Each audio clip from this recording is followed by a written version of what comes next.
What a fucking nigger. People out there, I know they're going to try and make these horrible arguments. Oh, I heard it in Wu-Tang. Kanye says it. You know what? You're right.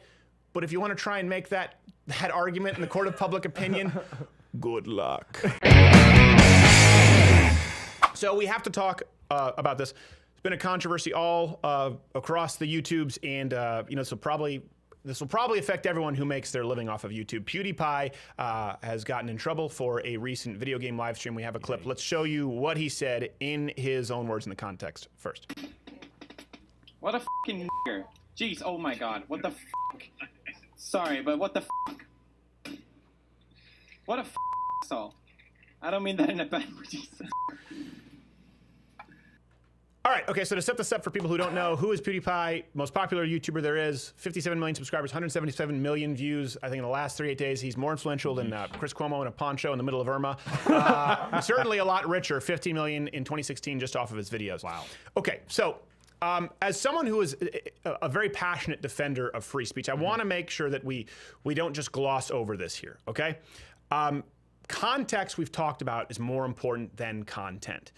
And he, in context, called someone a fucking nigger on a video game live stream with a negative connotation meant as an insult, and then called him an asshole again. Now, why am I saying this? Because, well, how can you? Well, again, because context matters. Me saying that PewDiePie called someone a fucking nigger is not racist at all. I'm not going to give power to the word and say, N-word.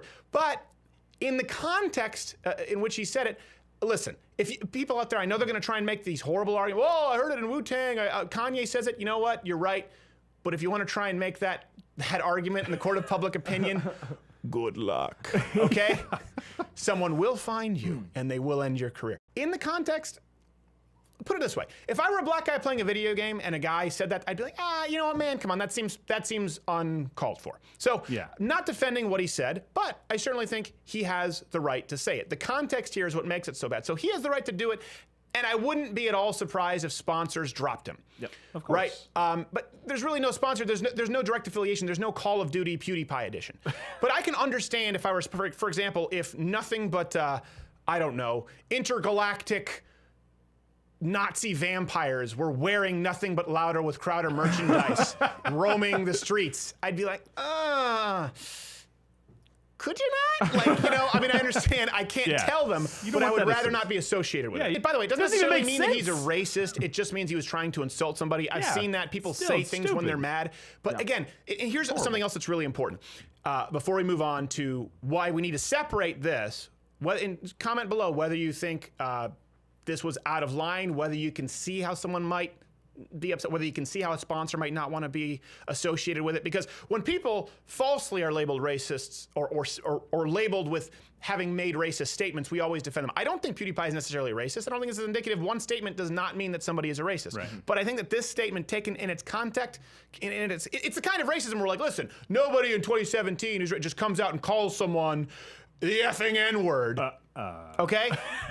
So, but here's the issue. There's an experience issue. We've talked about this. Having not done stand-up comedy, having not ever worked with an FCC guidelines, there's a great thing with the internet is that, you know, anyone can do anything. Sure. But it's also the bathroom wall of society, and it also means people like PewDiePie who just, you know, they effectively go into a camera, their influence and their platform vastly exceeds their experience. He doesn't know where to listen. When you start doing stand-up early on in a comedy club or sketch comedy and there's a live, you learn really quickly what works and what doesn't. You learn where that line is and where to back it off. And this is why old media, as they die, they point to incidents like this and try to say everyone on YouTube is a hack. So just coming out and defending— And it wasn't a joke. No, and it wasn't a joke. It wasn't a joke at all. So just coming out and defending it, saying, it wasn't a big deal, I don't think is the best defense, because that reflects poorly on people who are doing semi-professional work on YouTube and who understand context over content. That's my opinion there, but I will absolutely defend his right to say it. Now, we need to separate that, whether you find what he said offensive or not, okay? That's a conversation which needs— absolutely must be separated from now you see leftists wanting to commit gross abuses of the law with false DMCA claims. So in response, let me read this. Sean Vanneman, I think I'm pronouncing that right, creator of Firewatch game, announced that that afternoon or evening that he was going to file DMCA takedowns, and he urged others to do the same. So what does that mean? DMCA is basically a copyright claim. Yeah. We've dealt with that on this channel quite a bit. False ones, mind you. Yeah. We've had quite a few. We've never lost. You've seen my lawyer on the program. We had Shia LaBeouf and his buddy did it. Right. We've never, Bob Ross estate. Who else was it? Was it Viacom? Viacom, Mashable. We've never lost. So it happens. It's expensive to fight.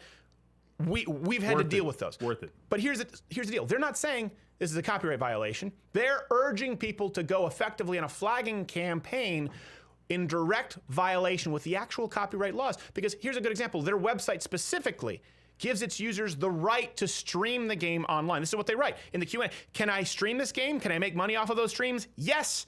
We love that people stream and share their experience in the game. You are free to monetize your videos as well. So, Your Honor, these two youths started monetizing their video game.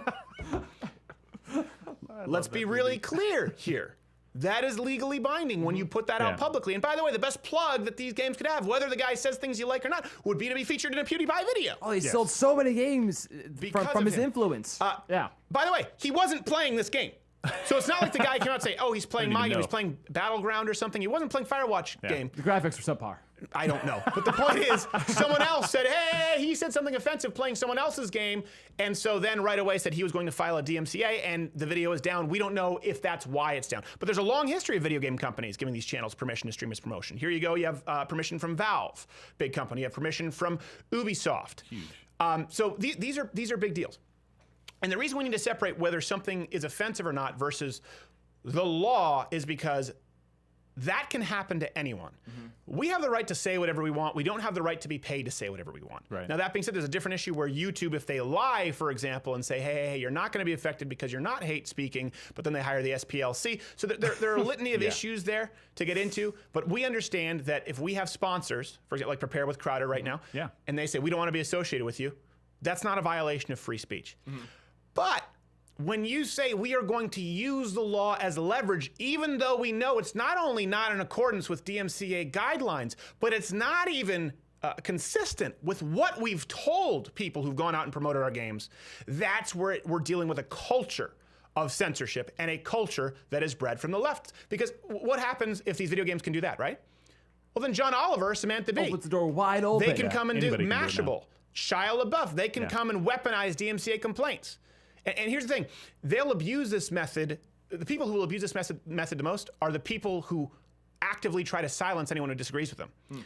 So we've seen this from Tariq Nasheed, right up here. Yeah, let's bring this up here. He's tried this before. The guy who never showed up on the show. He was like, we said, hey, come on the show today. You come on my show. But it's like got 4 listeners on a Sunday. You scared? No. He actually tried this before because someone called on his claim where he said white people invented racism. By the way, there's the quote of him saying white people invented racism.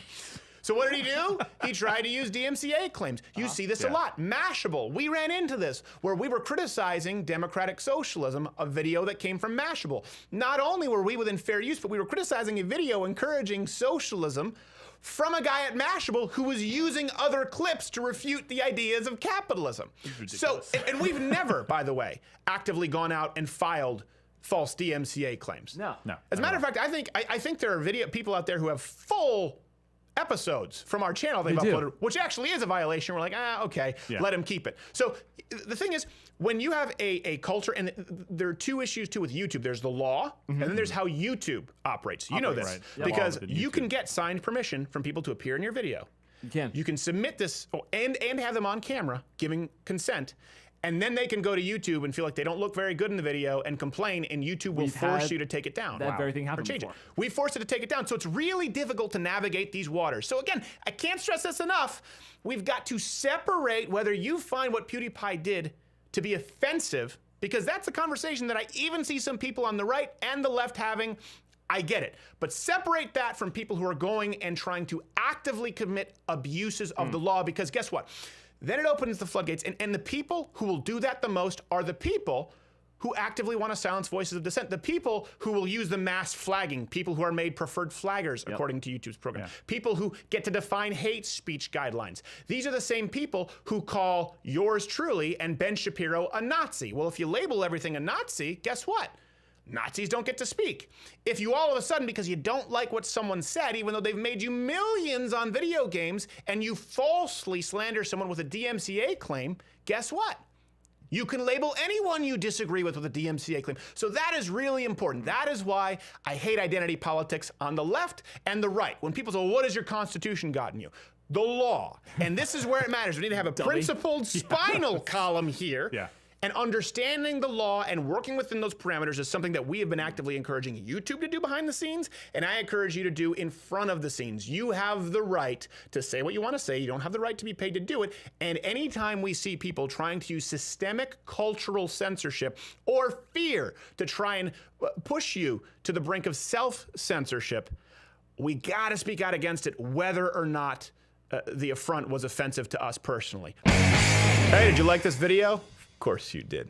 Let's there's something wrong with you, in which case you can comment below. What's your problem with this video? We want to hear from you, and we promise you 100%, I give you, my word is my bond, we'll answer every single negative comment. For those who are normal, you can leave a thumbs up and subscribe.